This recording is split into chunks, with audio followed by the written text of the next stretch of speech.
What's up, everyone? Apocalyptic P back today.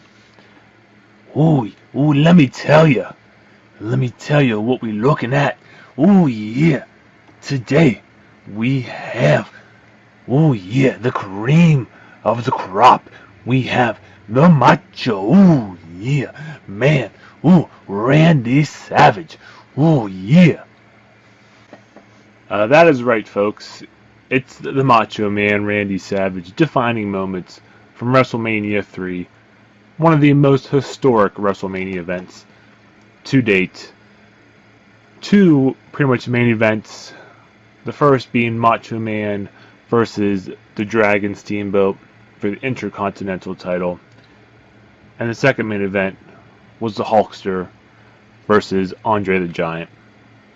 But today we're going to take a look at the Macho Man Randy Savage from that WrestleMania 3 match. If you saw my last video, I did a review of the ringside exclusive Hollywood Hogan figure. I pretty much called that out as my figure of the year, probably. But I might have jumped the gun a bit on that. This one here, again, haven't taken out of the box yet, but just from pictures I've seen and different things, it's going to be a strong contender, I can tell you that. Box, pretty much the same as the rest of the Defining Moment boxes. A little right up there tells you about March 29, 1987, WrestleMania 3. It was the largest crowd up until WrestleMania 31 at Dallas. It was him versus Ricky the Dragon Steamboat for the Intercontinental title. He did lose the title that night, which is why they probably didn't include it with this figure, but I don't think they needed to. But let's take him out here. Take a look.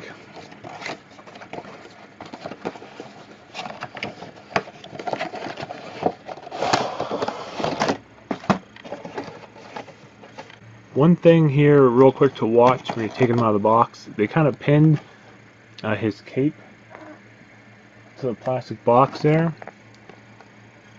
They pinned it in a couple places, up here, down, the bottom. Looks like about 4 or 5 places, so you're going to want to clip those pins and not to try to rip them out of the plastic because you might rip the cape. So that's just an FYI to keep a lookout for that. Okay, folks, and here he is out of the box, and right away, I can tell you he looks amazing. Man, just that robe of his, the colors, that just by itself, even if the figure underneath isn't that great, which we haven't even got to yet, this robe, just looking around as he spins, the detail, and like I said, the colors, the purple and the blue, Macho Man on the back, he's got the fur around the neck going down the middle, down the bottom. I think they nailed that right out the box, so that's awesome. Another thing too, which I think is almost equally as sweet, is his headband. I think they nailed also. It actually looks like an old headband would. I thought if they made it too thin, it would not look right, but the way they made it look like it's kind of textured and thicker, looks really good. The glasses, nothing special. You know, they fit the face well. So the 3 accessories, I mean, minus the glasses, the other 2 I think they nailed perfectly. So I can't go wrong with the accessories. Let's take them out of the cape here.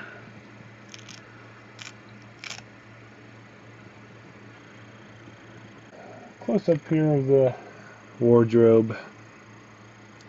Robe, I should say. Close up of the robe. The back, Macho Man on the back.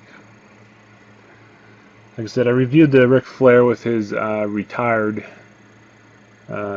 match with his blue wardrobe, which is over on the right there.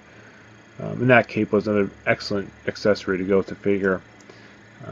I think the Macho Man's better because the figure itself, I think, is a little more flashy. Plus, you get the bandana and the glasses. Ric Flair kind of just stood out because of that blue robe. The figure underneath was very plain. Also, the Flair The head sculpt was from his later days because it was his retirement match. Shows his older face sculpt. Whereas I do like this Macho Man here is from his earlier days. So it's a little bit younger Macho Man face sculpt with this.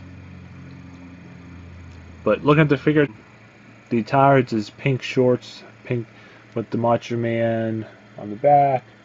Got the white 3 stars in the front. A lot of people know that from CM Punk wore a design like this to honor the Macho Man. So a lot of people are familiar with that. Pink and white underwear. Yellow knee pads. Yellow boots. Have the white stars on the side. Going down.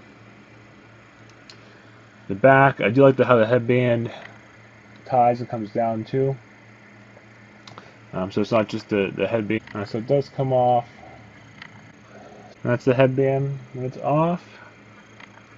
So I'm not too concerned with how the face sculpt turned out. But if you ask me, pretty good. He's kind of smiling there. Hair in the back, got the beard. But like I said, it's going to be for me. Glasses back on. They slide right underneath the hair on each side to fit in nice. And the headband back on. And that's how he's going to look when I display him. So for most people, probably the same thing. But again, head scan still a pretty good job. Can't complain about that. So let's get him back robed up. So the kind of arm straight out is probably the best way to kind of display the whole robe, because it is kind of like a big square cut robe. With his arms down, kind of takes away from the frame of the robe. It looks kind of, I don't know, looks kind of bulky. You know, it doesn't look bad, but it's made to be square and big. So I think the way I have him packaged is the way I'm going to keep him. It makes the robe look a lot bigger and bulkier. Kind of like how he looked during the entrance coming down. It was big, it was square. So that's how I'm going to keep him displayed. But not much more I can say about the figure. I mean, I think everything they focused on, they nailed. Like I said, I know I made an early call that the Hogan was probably my figure of the year. I might rethink that after seeing this Macho Man. That Hogan followed by this Macho Man, 2 back-to-back amazing figures. I'll have to probably rethink things here before I do my end of the year top 10 figures list. But both these figures, awesome. Highly recommend. Grab them if you haven't yet. My favorite Macho Man that they've released, for sure.